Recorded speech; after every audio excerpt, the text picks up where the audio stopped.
Thank you very much to Alacero for having me here. It is a pleasure to see Carlos and Ricardo, who are two people who know about this topic. So I will do an initial introduction to Latin America. I will be standing. It doesn't make so much of a difference, right? But I want to show you a series of contrasts that I think are a plus. So I would like to start with a story. Two writers who don't know each other, an Argentinian and a Mexican writer. They find them each other at the book fair, and they sit down. The Argentinian talking about his new novel. The Mexican, very polite, hears him speak. When the Argentinian's finished, let's say he says, "Let's talk about you. What do you think about my novel?" This fact, which could actually be true, denominates two aspects of the region, everything we have in common. Two mutually intelligible languages that don't require a translator in 3 million kilometers. And a lot of what we have is a difference, which is not just culture, but just also geography. And what I will show you today is how that geography is stating crossroads and how we maintain everything that is common to us. So Latin America is a complex region, the most complex in the world. The only has fragment geographical and a geographical aspect. Everything else is less complex than us, but also more dangerous. So we're talking today at this time when we have a de-escalation of Europe, a total de-escalation as it was defined, because yesterday it was threatening with an escalation. An apparently Russian bomb went to Poland, and it was an anti-aerial, and it was Ukrainian. We are going to say this to avoid the Third World War, because what you're looking at is from not from today. It's from 1986. It was the fusion of the Chernobyl nuclear center. So at this time, the chances of nuclear weapons or explosions is not zero. It's 5% and 20% for the pessimists. So we can have a nuclear attack, a nuclear threat, a conventional explosion that distributes everything. And given the Earth's rotation and the wind direction, radiation goes to Europe and not to Russia. Who has the biggest incentive to avoid that? Who has the biggest risk to be a victim of an event? The prosperous, democratic, and Pacific continent that we are thinking about in our dreams, because this Europe has already thrown 2 world wars. And sometimes we tend to forget and we tend to normalize the present. And we think that Europe was always like that and Latin America was always like that other. That Latin America is always unstable and problematic. We do have big problems, but compared to these people, they're not that big. And what these people are doing, Russians, Ukrainians, but also Europeans, is almost leaving the world without food. This is the percentage of sunseed, wheat, and corn products that are produced in Russia and Ukraine. So 2/3 of sunseed oil and a fourth of wheat in the world. Is this important for Latin America? We will see that. It's a lot more important directly for other regions in the world, and that will define the context where we are operating, whether it be for surviving, commercializing, etc. So this is the dependency in Africa of the foods that we have from Russia and Ukraine. Wheat. Let's remember something. In middle income countries, social explosions come when the rates increase. In Venezuela, they had the fuel. In Rousseff, in 2013, the increase of the bus rates, the subway increase, those explode with the public sector. Countries explode when foods explode, like the French Revolution and so on. So what happens in Europe seems to be far from us, and that's what we think it's common. That's somewhere else, and it's happening to others, but it will have indirect consequences. Those are indirect because most of the Latin American countries don't depend on Russia or Ukraine to get fed or to get energy. Germany did depend on them. The strongest country in Europe, the richest one, was the most dependent one also.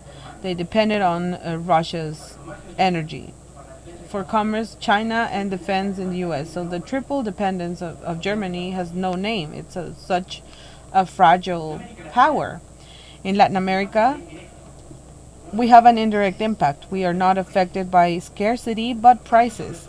And prices, especially in what we produce, energy and foods, but they're not equally the same. They seem to be importers. They're countries that are exporters. So this war has a univoquous in some regions and heterogeneous in others, where we have asymmetrical impact. And that is noticeable partially in what we do in the war. What I'm going to show you has to do with the world that comes. Cayetana was talking about the liberal order. That liberal order, we tend to think that it was liberal and someone's challenging. But internationally, it was never global. There was always people outside who seemed to be imposed with it.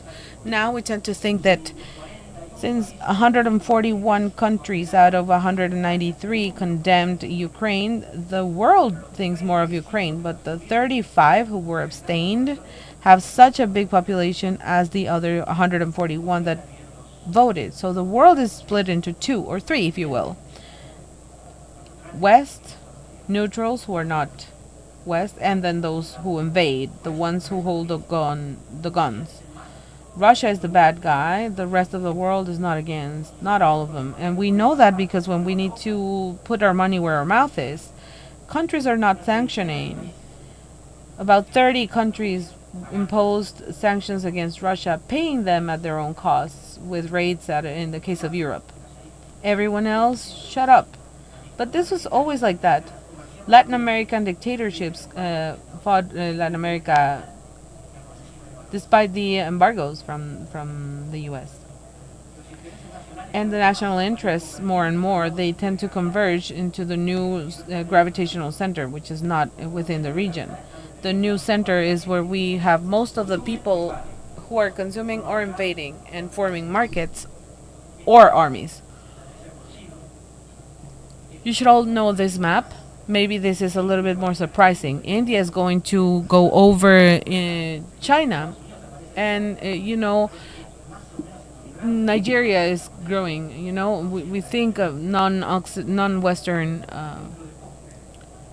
powers, but very soon, out of 10 human beings, 8 will not be Western. 8 will be African or Asian. 1 and a little bit more, and less than 1 will be European. So the next world is not the one that we grew up in. It's radically different, which doesn't mean that we cannot maintain our values in the part of the world where we live, but we do ignore what the world to come is, and we will be stuck in the peripheries. And even if we're stuck there, we can be prosperous or poor, and we will be poor if we don't understand the direction of the winds. What's in the change? West is peripheral. They were talking about the war, Russia and Europe. They are declining powers, both of them for different reasons. China is the emerging power. The US is sustained. Europe and Russia are going back. Russia is subordinated in strategic terms. They always depend 100% on the US, and Russia depends on China, who marks the limits. Latin America is irrelevant, but not subordinate. Irrelevance gives us autonomy. I have good news. It gives an opportunity to Latin America as it wasn't up to 100 years, but it depends on us. The peripherization is clear when we see how China goes on, and these are the 3 biggest exporters in the world: China, the US, and Germany, and each one of them has a term of which one exports more. And first, Germany and the US are big regional powers. China is the only global power.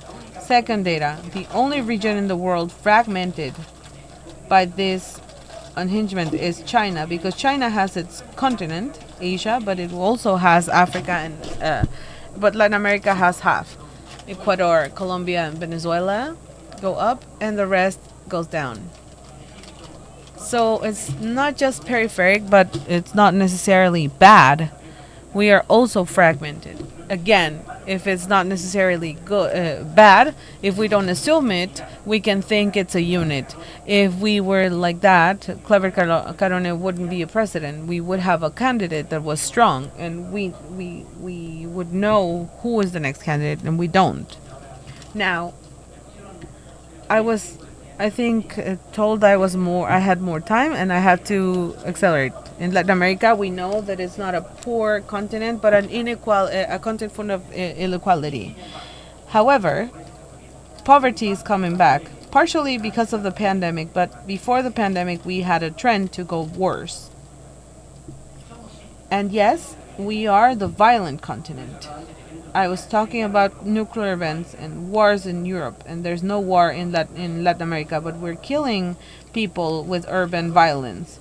The indicators, as you can see, up here is Central and Southern America. This is Africa, Europe, and the world, the thick line since 1990 to pre-pandemic. With the pandemic, we have a reduction of homicides in the world because we were confined.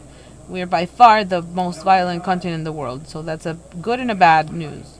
In war, we kill more people. We don't do war, but this problem is not solved yet. And moving on to the last part, which is, are people realized? Latin Americans are realizing what's going on. They might know by intuition, but they know something is bad. So we became from the first region of the world so that we don't want to be the government. So officialism, they're systematically losing elections. It didn't happen in Latin America until 6 years ago, almost four, I would say.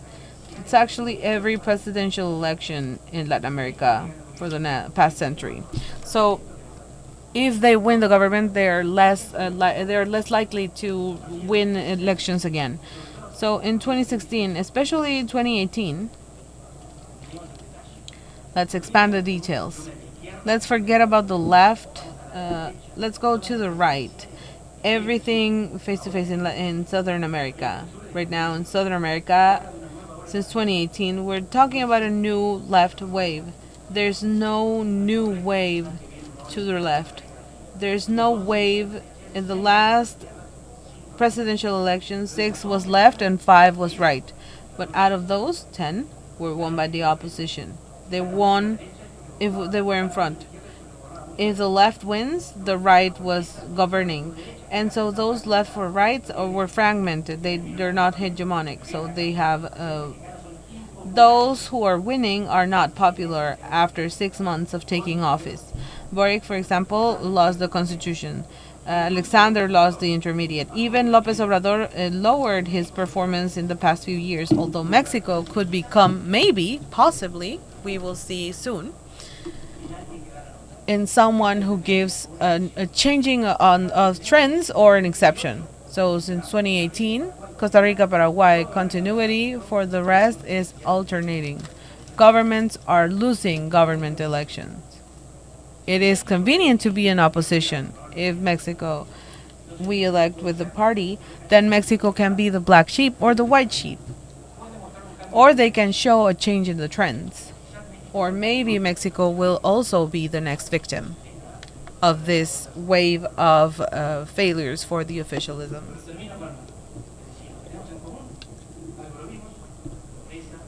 And I finish with what we had in common. We have informality and violence. And what we have in front is that all of these dictatorships are distinguishing. We don't have Venezuela, Nicaragua, and Cuba in the same place as Chile, Colombia, and Brazil. They are democracies, not with a left wing governments. Cuba doesn't even pretend to be democratic. Their legitimacy is based on their revolution. Here we have a very hard chart, but here we have pink is Mexico, Colombia, Brazil. They are left-wing governments. Orange are left, but very conservative.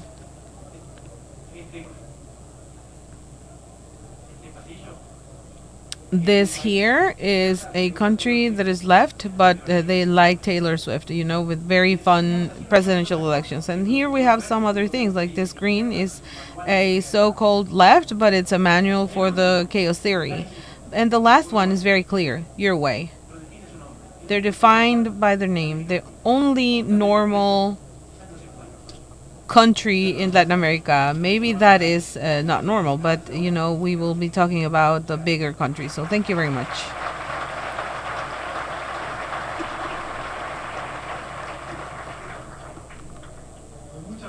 Well, thank you very much to Alacero for the opportunity to be here with you.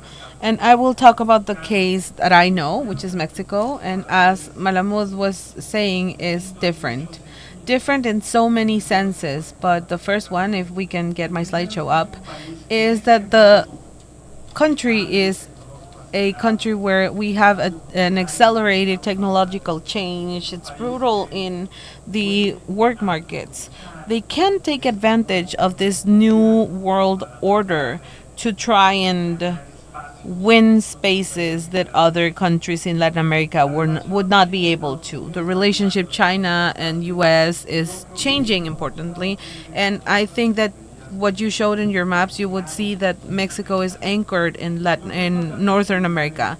And so what I'm trying to show is the first part is the structural part where I am an optimist, and then the cornerstone, which is we have this strange government that we can call conservative or think, but it's extremely dysfunctional. So we are mounted in that tension in a context where these charts are a bit strange, but let me tell you what's the Mexican role in this. It will depend on the ability of this government that they're going out, of leaving things relatively tied in from the fiscal area, and that's what I see with optimism. And then who is next and with what type of strategy. But what I want to show you is how China, when we look at exports in China as a percentage of their GDP, and how they have been distancing from the world since before these recent tensions between China and the US. But the Mexican case is clearly different. So we have a country that has a 40% of its GDP on export. So we are going to detract from that, but it gives us a signal of the Mexican integration with the world, and in our case, of course, particularly with the US. Out of every import in the US, Mexico has 14%, and China has gone from 21 to 17, and everyone else has maintained stability. So there's a huge opportunity that Mexico hasn't been able to gather, but at least they defended their market share. And so what are we talking about? These are the total imports from the US, and they're huge. So Mexico gathers 13% of those imports. So it's 385,000 or 385 billion. So you get an additional point of market share, and it's 32 billion dollars in exports additional to that. And when we see what we're sending, and that's why Malamud's chart was showing oil, because we are net importers of oil. These are our oil exports. These are our non-oil exports. It's up until September, and that's why we have a drop here. And that's why this is transforming into a new regionalism. And in Mexico, we care, and it might work for us. So, what is being exported by the U.S.? They export more crude oil than what we export to them, and they export a lot of manufacture. But we will see that it's less than we do to them. So we have an agreement depending on what we share or who measures it, the U.S. or us. But it's about $100 billion, and that's why it's the anchor. With an erratic policy right now, we are able to defend that. So Mexico exports 80% of what they send to the world into the US, but we only export about 44% to the US, and then the rest is as you see here. So it's a country that is like a space for manufacturing for companies, not just North American, but Chinese, Japanese, European. With all these countries, we have a commercial next, and then we have a huge commercial super avid with the U.S. So integration or surplus, sorry. So we have the agropecuarian and agro-industrial sector. They have a heightened situation, and we were going to depend on the U.S. Yes, we import grains, and we're naturally in deficit because of our geography and our trend in the world. But we also export a lot of things, and I just brought this one to try and set this into context. Of course, Mexico, if we add every agricultural export and compare that with other countries, in 2020 we still exported. We have $40 billion in agropecuarian products, and even if you think of Argentina, which is an agropecuarian country, Mexico exports even more than Argentina because this ability to attract market from the U.S. makes our climatic advantages to be very important. The other big topic is that in the U.S. they're losing people. We have the manufacture of products with a commercial surplus.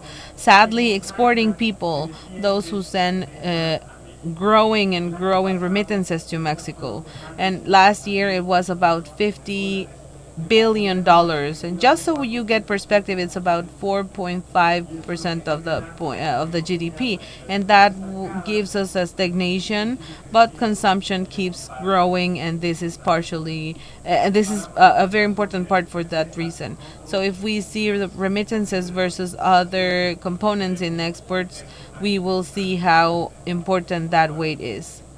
Now, the bad news is that this country, even with all of the opportunities that we have in terms of economy, that regionally can be seen very different. We are sitting in Monterrey, or if we are in Oaxaca, which is in the southern part of the country, what is not doing is they're not investing enough.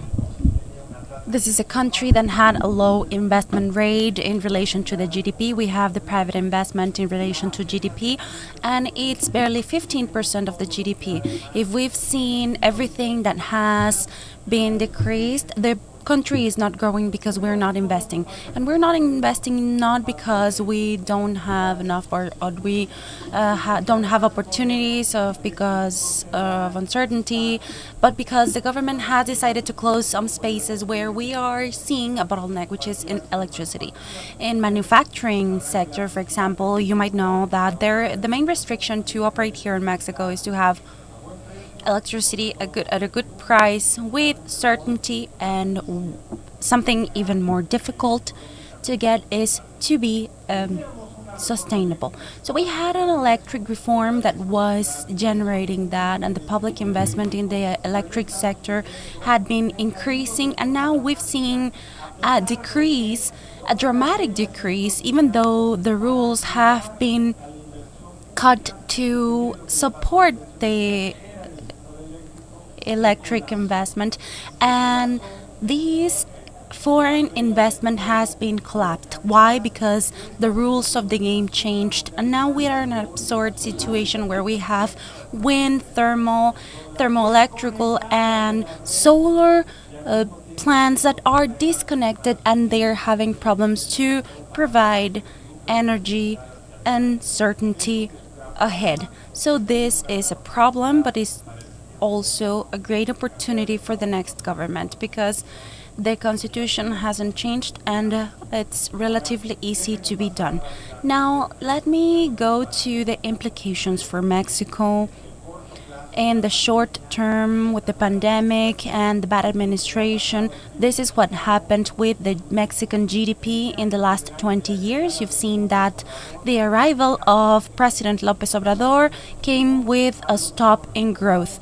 So we have been recovered, but we are few of the countries who are not going back to the levels that we have before the pandemic, and we are behind the trend that we had in the Mexican economy. This is an economy that hasn't grown a lot in the last 24 years. and it has stopped growing even though we have opportunities from North America. However, we have a president that has combined this political situation with the Salinas element and with the TMAC and uh, this autonomous central bank that increased the rates even before the US after Brazil, and an exchange rate that has been flexible and it remains in unusually strong levels. So this is what is giving economy certain, I mean, it's giving certainty, but we also need to talk about politics. The fourth year of the president has been limiting the time that he has left. Mexico has a very important characteristic in the political system that there are no consecutive re-elections and non-consecutive re-elections. So there might be a rumor that the constitution is going to change. That's not going to happen. President is going to leave the position on October 1st, 2024, and this is marked with some decisions that he made when some of the expenses that he has been doing in absurd constructions. He has done something in education and some other things, and he has like a pact with the poorest people who vote and with, for example, non-contributive pensions, but this gives him some kind of support despite the lack of things that he has done. And we've seen the Mayan train and some of the projects that are not useful at all. So these are some of the things that he has been facing. He has created several health problems in the sector, and he has people that lies to him, and he doesn't understand why there are so many things against him. So in Mexico, we are seeing the construction of a context that we were not expecting. And if we keep this relatively high and relatively stable, what we've seen is the change of the component of that support. So we are seeing a pro Lopez Obrador construction. We are seeing a lower education level, lower levels of income, and a possible coalition that we have seen, which is the biggest movement in history. Because as citizens, we've seen what happened in the Avenue of Reforma, we've seen the movements here and in other cities, and we are seeing the possibility of a coalition that is going to make these alternates possible. I don't know why you said it was a tragedy. No, you said that there was a change in the trend, right? But this would be a very interesting change in a context where we will have a president with a lot of power till the last day. So how possible is this? Having a president with restrictions with the NAFTA, or how is the popularity going to help him to polarize as fifis, as they're mentioned, as they're called, the rich people, the ones who are against him?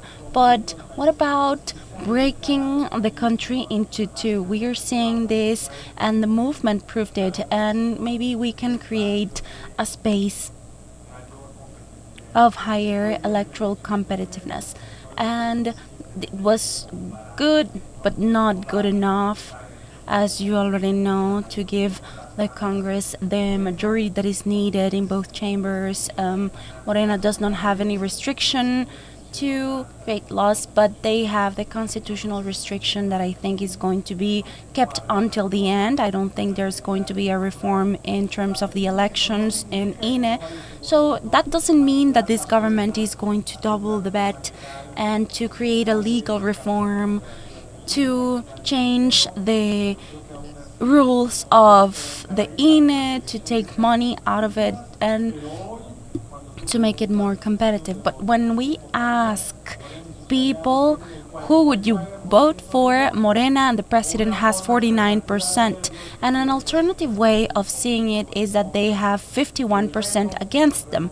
And the challenge is to capture and collect that energy that was shown in the movements during Sunday and the gatherings from people to collect this energy from the 51% who is not willing to vote for the president again. So I would like to wrap up by saying that we need to be very clear that the election process is very important. López Obrador, the president, in the election on the 18th, sometimes we forget that they were basically in the same level as Anaya, and with the situation that he had with Peña Nieto, and well, we saw what he did during the election. So the election process, the democratic process matters, and they usually reprise to the ones against. So I don't think that these levels are going to be zero point 0.5 or 0.6. We probably will have a downwards inflation with a relatively stable situation, but I don't think there's going to be we're going to be seeing a minor growth in Latin America. Is not exceptional. Some countries have severe security problems, but the coin is in the air. And even if Morena was in the power again, as I was mentioning before, maybe Claudia Sheinbaum, who is the candidate, has a different political structure, different from the president, and maybe she understands the opportunities of nearshoring, of the democratic change, but we will have to see that, and we will discuss that throughout this panel. Thank you so much.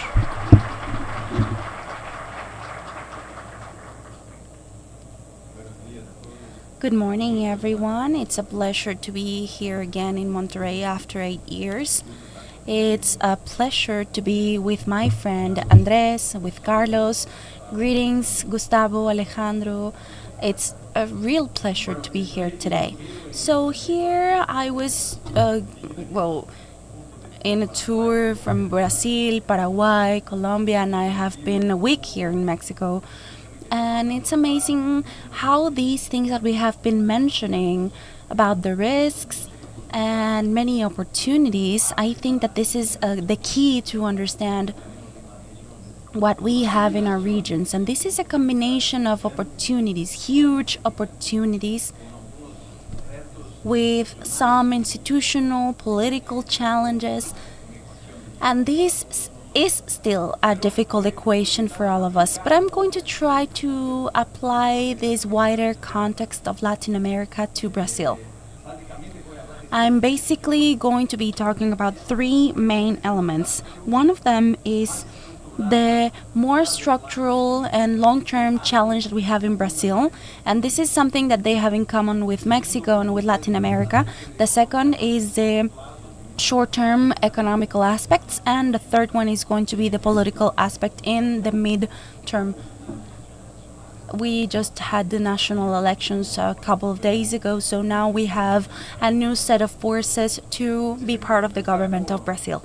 So I'm going to start with the long-term and structural challenges. This is the GDP from Brazil, and we had in the 80s or the 90s a proportional growth with the rest of the world, which was very clear.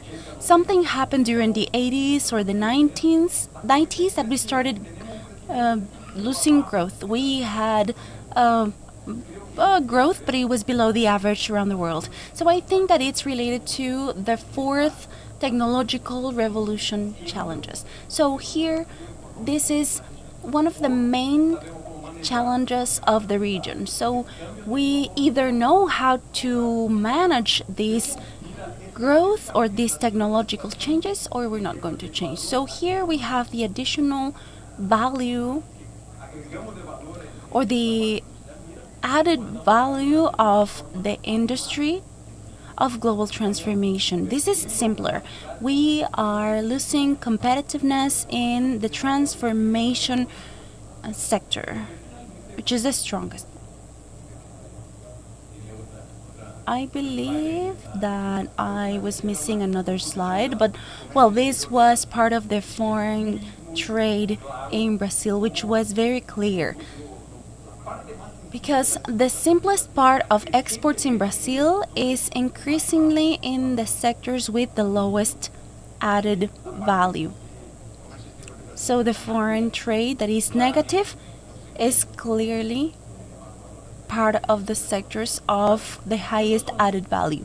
So I believe that this is the widest structural challenge. In the short term, what do we have? We have different from Mexico. If we see here, there is a growth in the GDP in the last 10 years.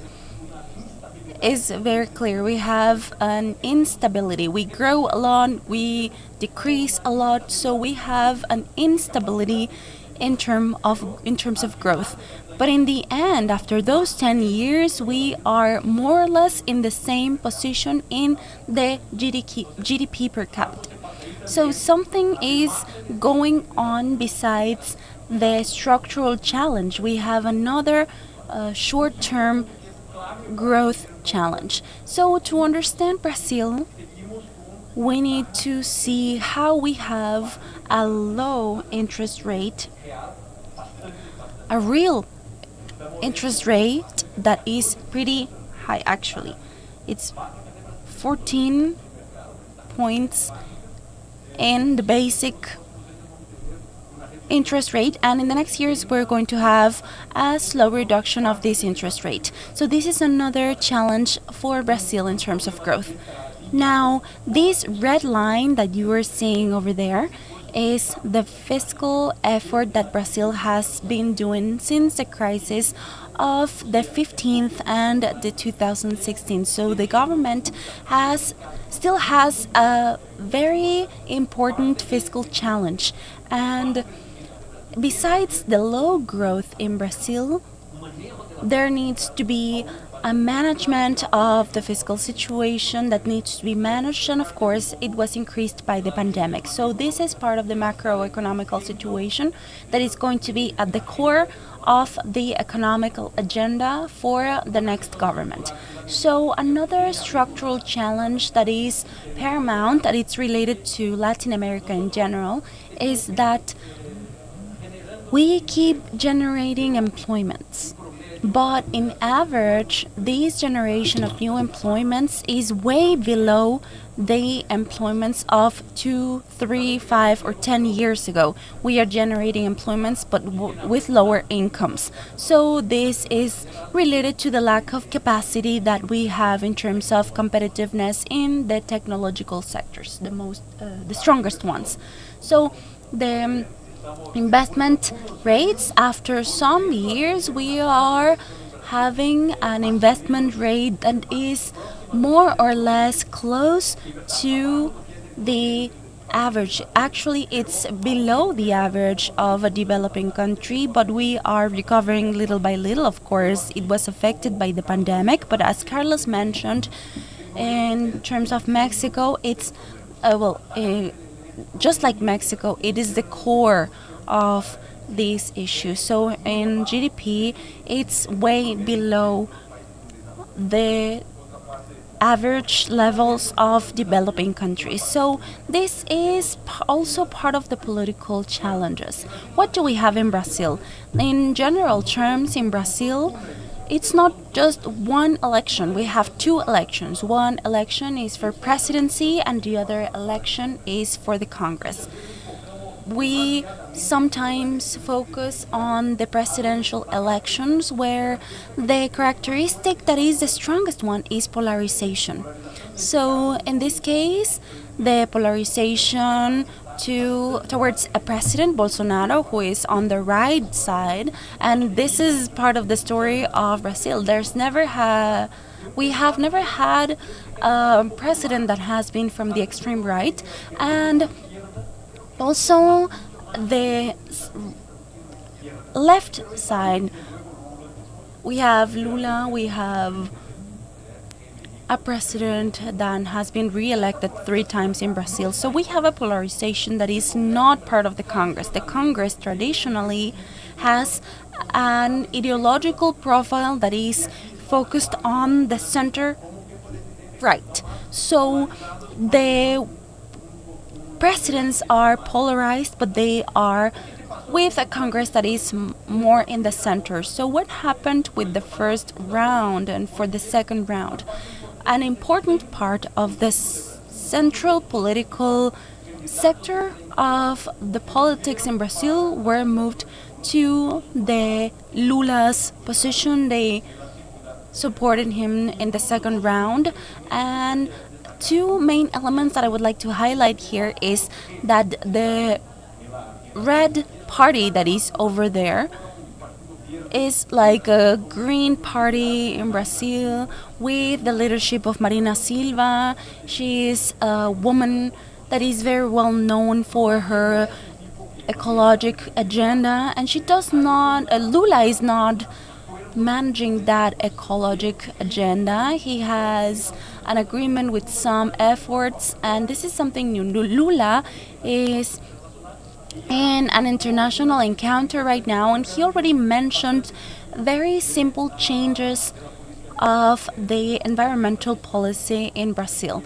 The second one, and I'm missing my presentation now, the second element is the type of economists that we are seeing. I don't know, but they are clearly involved with another political force in Brazil, and it was the stabilization plan. And they kept supporting Lula in the second round, and they are in the transition part. So these two changes from the first round to the second round are very important for a possible scenario for Lula. So the election, or the gap that we had during the election was very close. It was less than 2%. In Brazil, we had around 2 million votes with both of them. So very briefly, I believe that Lula is going to try to handle this. Well, this is the division of the lower chamber and the Senate, and the left side in Brazil has always been a minority. Also, during the cycle of Lula, Dilma, the left side has never been more than 21 or 22% of the Congress. So, what happens? Lula is necessarily going to try to find an agreement or an alliance towards the center. So we have two types of center. We have a more ideological center, and with Cardoso, and with a physiological center. So we're going to have a very important component here, because without this, we're not going to have a majority. So I don't think we're going to have any problems with governability. I think that Lula is going to try to find this agreement. I think it's feasible. But in the end, the last point is what happens with a government with the characteristics of a president like Lula, with an alliance in the Congress, as I mentioned. I think that this is going to be a mixture of economic situations where in the macroeconomic agenda, we're going to have a little more orthodox perspective, like a left side party. So this is going to be a little bit more orthodox, and the monetary policy is a little bit isolated in Brazil from the president, because the central bank in Brazil is independent and the mandate of the president is fixed. So we have 2 years of a monetary policy that is orthodox. There's some flexibility in the fiscal policy, but I don't think Lula is going to follow the ruptures and the fiscal, the current fiscal references. But there's going to be a combination, and this heterodox component is the microeconomical perspective that is going to be stronger. The state part of Brazil, the different states are going to get stronger. Maybe the public banks are going to follow a stronger agenda. And finally, we're going to have a composition of these two components that are going to be more orthodox and heterodox in terms of macroeconomy and microeconomy. And this is going to be an important growth. I think Lula understood that they need to follow short-term challenges for the environmental challenges in Brazil, like the carbon footprint and the gas use of gas and the carbon at the coal market. So this is in general terms the result of this combination of political strengths. Thank you so much.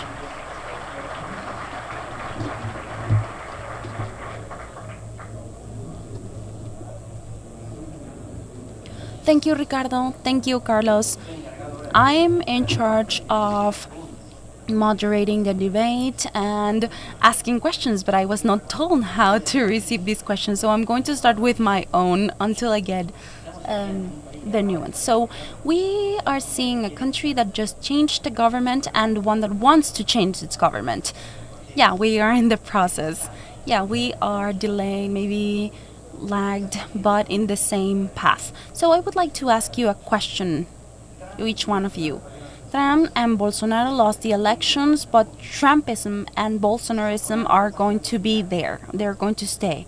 And maybe with López Obrador, the same thing's going to happen. And as you said, Carlos, and we can understand now, it's not the same, the Trumpism from Trump, and it's not going to be Bolsonarism with Bolsonaro and the fourth transformation without AMLO. Because there's a possibility of having evolution or treason.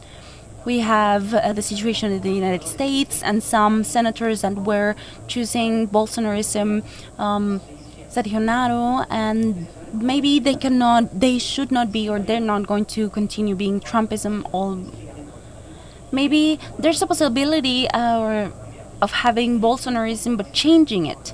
So maybe we can strengthen democracy by keeping several ideas. Well, this situation is specific for some reasons because Morena in Mexico is a very young movement that was built by López Obrador, but with a wide coalition that was based on the rest of the ones that are not with me.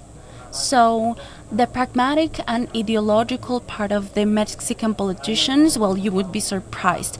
They have moved from one party PAN to the other political party, PRI, etc. So the left side in the Mexican politics had been very fragmented. They had a lot of conflicts with each other. And what happened when López Obrador founded Morena is that he controls every part of the party.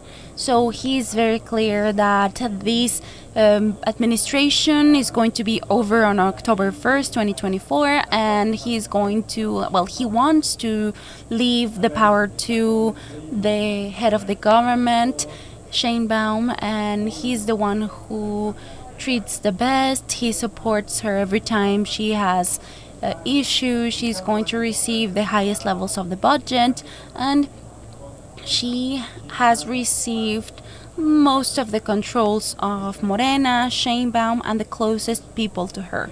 So in this transition, the Mexican presidents usually dream of governing from the back. So in the case of AMLO, he would love to have like a lot of power from La Chingada. That's the name of his ranch. I'm not saying any bad words or anything. So he would like to be part of the shadow like we had in Maximato de Calles in the 20s. And, well, of course, this power lasted only 6 years. And then we had another one who was controlled by him. So it's like having the control from the backside with the former presidents, and Sheinbaum knows that the one who's going to continue with the power is him, and that's going to be the rules of the game. But what we have seen in the previous presidencies with the PRI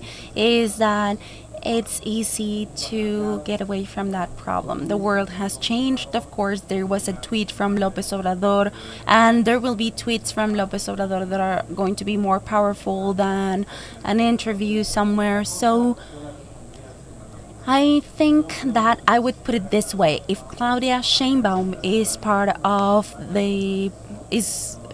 the power, usually they say I'm not Lopez Obrador, and they clear it up. But Claudia Sheinbaum has a doctorate in political and environmental policy from Berkeley, so there's a very different perspective. Some of my students work with her, so they make decisions in a more orderly way, in a more analytical way. So the question is, what about the reality that we're going to be seeing in the electrical reform with a huge electrical hole? So at the beginning of the government administration, she had problems.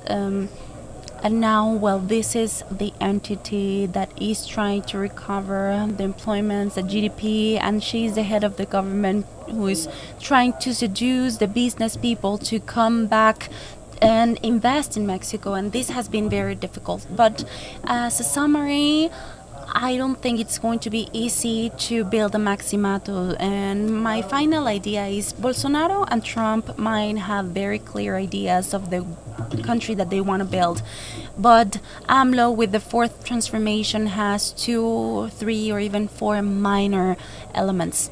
Now, thank you. In terms of Brazil, I think there are very important elements. Bolsonaro is more to the right than in average in Brazil. So we have a situation there. Now, second, Bolsonaro is not organizing himself in an organic way, like a party or just to have an idea. Bolsonaro is in its, well, he has gone throughout 10 different parties, political parties, and well, he's going to be different than 6 months ago. So this includes a leadership that is from the right, but it's not organic. So here we need to highlight something important, that there is a space for the right side in Brazil. Of course, yes, we have a lot of space for that.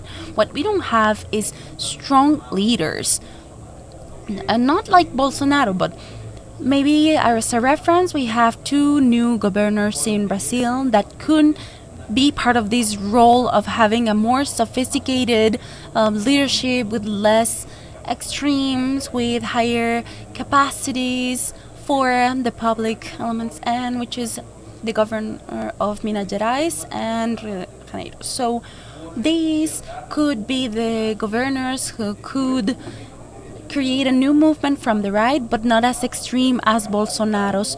But maybe we can have this anti-populism that we have from the right, but the challenge of the right is to get organized around a more moderate leadership, a more modern leadership than what we have today. So we're above time, but we have a brief question for everyone. If I'm not censored, then we will finish. So for Carlos, I want to put you into context. So 2 Brazilian politologists, Brangelio and Suco, discovered that from Panama below, the likelihood for re-election and popularity of a president depend on 2 factors: the rate of commodities and the interest rates internationally, from China and everyone else. So if you have a high commodity, low rate, re-election. If otherwise, they're out. So why is the president's popularity in Mexico not affected by the poor performance in their administration? Well, that question should have been asked like 4 years ago, and I think that the reality, particularly, it would be because of the handling of public opinion, the morning sessions where they have the topic and they distract us with the new occurrences, and the fragmentation of opposition, that some of their opposition have punishable causes, and the result is a president who domains the public debate, facing an opposition that's not capitalizing everything the president has not achieved. But if we see the surveys, is the approval level is maintained at 60%. However, people know that the economy is not working. The approval of economic policies is about 30%. Security is 35. The corruption fight against corruption is 34, and that gap has been expanding. What's hard to know is whether it will continue, if it's going to be sustainable, and how inheritable that deflornery of laws is deflectable to their opposing parties. And one last one, just 1 minute. So the elements for private lands, and they seem to be burning a an iron alloy section. Do you think that this not so moderate policy? Well, they need to be moderate because of their political survival. I don't think Lula is going to have any chances to go to the left if and survive, not just for the Congress but for public opinion. He is a very different president than what he was. He is fragile. He's a very little supported president in those terms. He doesn't have a strong leadership. I think he is there a lot more because the right wing was not able to articulate an alliance more to the center and more modern, because there we have clear victory for the right wing. It's more like an error of the right wing versus a merit for Lula's. So it was the last option against Bolsonaro, but it's not Brazil's first option. I think he's going to go to the center because the foundation or the basis of his alliance demands that. The Congress is going to demand that. If we go to the left, like this movement and things like that, he's going to have a political bloc in the Congress that will basically, I don't think it's likely, I mean, but I think the political intentions of Lula are more for moderation, even thinking about the president himself, because the government's there, but Bolsonaro is going to be there. So the risk is over there, of course. But I don't think that political incentives for a rational guy like Lula is going to be an electoral maximizer that is going to draw a different path than with a certain moderation, with some left-wing movements, but he will be more to center right or right something. Yeah, center to left. Right. So tell me, Andres, in one phrase, what are the next 2 years for Latin America? What can we expect? Well, it depends on Europe and what they do. What we depend on them. In any case, for better or worse, opportunities will be in peace or war. The thing is how we take advantage in a continent that is stagnated and in relative declination. So we can say goodbye to them with this big round of applause, this panel that has